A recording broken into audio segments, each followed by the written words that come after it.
In the heart of Norway, where fjords meet mountains and ancient legends echo on the wind, a voice was born that would redefine the contours of metal.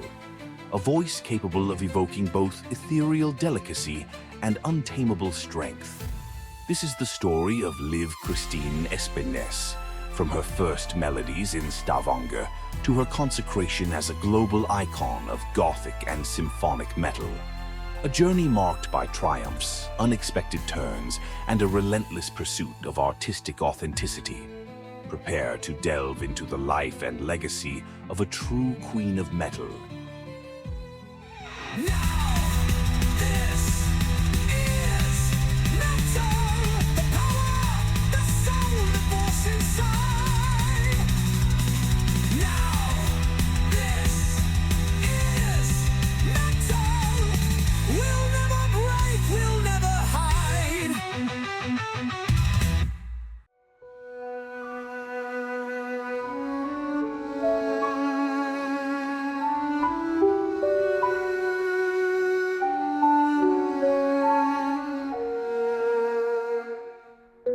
Stavanger, February 14th, 1976. In a home where music was the everyday language, her mother at the piano, her father teaching music theory, Liv Kristine took her first steps. From an early age, her affinity for melody was evident. School festivals became makeshift stages, microphones were objects of desire, and her childhood voice already charmed teachers and classmates. It wasn't just raw talent, it was passion. At 13, the call of music became more serious. Formal vocal technique lessons honed her natural gift, teaching her to master vibrato and expand her already impressive vocal range. But her training wasn't limited to the classical. In her room, the echoes of Madonna's vibrant pop and Kate Bush's artistic eccentricity mingled with the deep melodies of Norwegian folklore and the raw power of bands like Black Sabbath, which she had listened to since she was young. This eclectic sonic tapestry wove the foundation of a unique artistic identity, ready to challenge labels.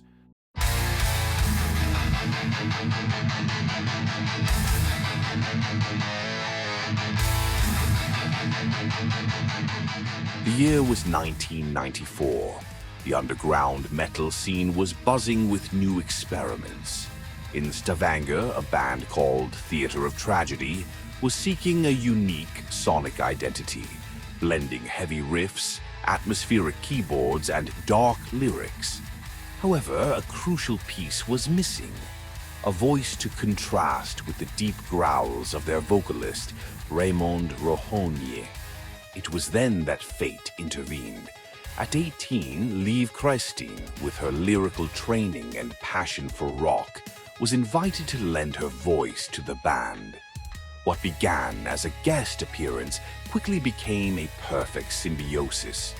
Her angelic and ethereal voice intertwined with Raymond's guttural vocals, creating an innovative sonic dynamic that would become known as Beauty and the Beast.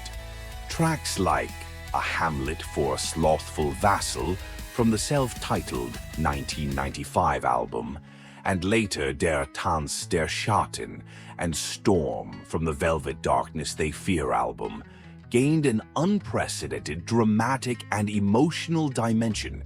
Theatre of Tragedy didn't invent Gothic metal, but Liv Kristine's arrival catalyzed its popularization.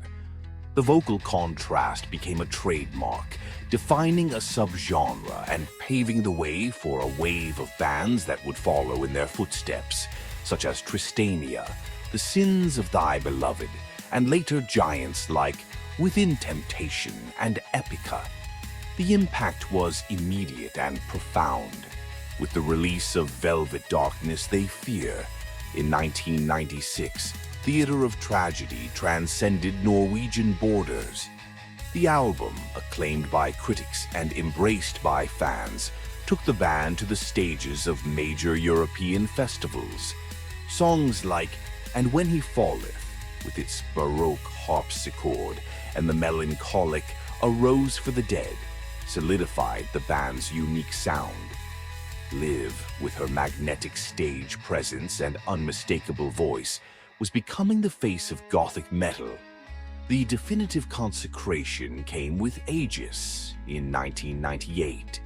Considered by many a masterpiece, the album delved into neoclassical atmospheres, incorporating harps, ethereal choirs, and lyrics exploring mythology and arcane symbolism, often sung in archaic English or even Latin.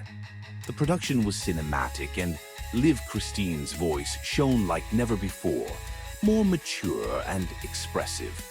She wasn't just a vocalist, she was the Gothic muse, whose image adorned magazine covers and posters, inspiring an aesthetic and a cultural movement. After the electronic experimentalism of Musique, 2000, and the darker atmosphere of Assembly, 2002, albums that divided opinions among the more purist fans, the unthinkable happened. In August 2003, the metal world was taken by surprise. Liv Kristine was no longer the vocalist for Theatre of Tragedy. The news, reportedly communicated to her via email, shocked the fan community and the specialized press. The official reasons pointed to irreconcilable musical differences. In later interviews, Liv would mention personal wear and tear and the feeling that the band was distancing itself from the Gothic roots she cherished so much. It was a hard blow, the abrupt end of a chapter that had defined her as an artist for almost a decade. Liv Kristine's resilience soon manifested. Shortly after leaving Theatre of Tragedy, she joined forces with musicians from the German death metal band Atrocity, including her then-husband, Alexander Krull. Together, they founded Liv's Eyes, a project that would combine the power of metal with Liv's passion for Norse mythology and symphonic melodies. The debut album, Lovelorn, 2004, was a statement of intent. Tracks like the epic Norwegian love song and the melancholic Into Your Light featured a powerful fusion of heavy guitars, grand orchestrations, folk elements, and of course, Liv's unmistakable voice, now free to explore its full range and emotion. The lyrics delved into tales of love, loss, and the wild beauty of Scandinavian nature. The response was enthusiastic. Magazines like Metal Hammer and Rock Hard acclaimed Liv's triumphant return. Liv's Eyes quickly carved out its space, proving that the Gothic Queen was back, stronger, and with a new artistic vision. They weren't just a band, they were storytellers, weaving sonic sagas. If Lovelorn was the introduction, Vinland Saga, 2005, was the epic. Inspired by the Vikings' journey to North America, the concept album solidified the identity of Liv's Eyes. Songs like Elegy and the title track transported the listener to naval battles and unknown lands. The production became more ambitious, incorporating traditional instruments and imposing choirs. On stage, the experience was complete. Liv Kristine embodied the narrative with elaborate costumes reminiscent of Norse warriors and maidens, sometimes wielding harps or prop swords. The band embarked on extensive tours, winning fans across Europe, the Americas, and Asia. Subsequent albums like Njord, 2009, and Symphonies of the Night, 2013, continued to explore historical and mythological themes with increasing musical sophistication, taking symphonic metal to new heights. Liv's Eyes became a prominent force in symphonic metal, with Liv Kristine firmly established not only as an exceptional vocalist, but also as a charismatic and visionary bandleader. But her creative journey still held other paths. Parallel to her journey with Liv's Eyes, Liv Kristine never stopped exploring her own voice in solo projects. From the pop rock of Deus Ex Machina, 1998, released during the Theater of Tragedy era, to the electronic incursions of Enter My Religion, 2006, she demonstrated a versatility that went beyond metal. Her most recent works, such as Vervain, 2014, and especially River of Diamonds, 2023, and Amor Vincit Omnia, 2025, reveal an artist deeply connected with herself. The lyrics became more introspective, addressing themes of overcoming adversity, resilience, spirituality, and above all, self-love. Liv Kristine's voice also enriched the work of other great names in metal. Her participation in Cradle of Filth's Nymphetamine Fix earned her a Grammy nomination, and collaborations with bands like Delane and Eluvati further expanded her reach. But one collaboration in particular held special significance. In 2017, she officially joined the folk metal band Midnattsol, led by her sister Carmen Elise Espenæs. The reunion of the Espenæs sisters on stage and in the studio brought new energy to the band, merging Nordic folk with the power of metal, celebrating family ties and shared musical roots. Liv Kristine's impact transcends her discography.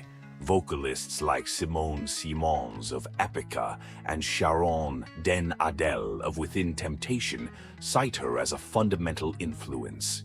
Her trajectory, marked by ups and downs, resilience, and authenticity, inspires not only musicians but fans around the world. In her own words, the artistic journey is also a journey of self-discovery and learning to set boundaries in a challenging industry. Far from retiring, Liv Kristine remains vibrant and creative. Her recent releases are proof of an artistic renaissance.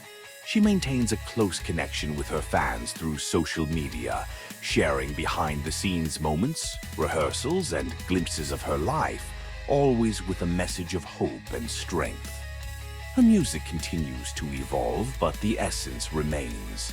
A unique combination of ethereal beauty and emotional power. Her legacy lies not only in the songs that defined an era, but in the inspiration she offers, proof that it is possible to weather storms and emerge stronger, guided by art and love.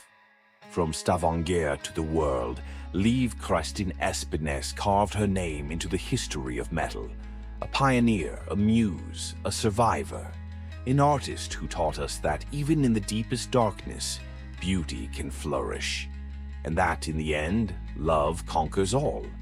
Her voice continues to echo, a beacon of authenticity and passion in the universe of heavy music. If you were moved by Liv Kristine's journey, leave your like, comment with your favorite song by her, and subscribe to the channel for more stories of metal legends. Until next time,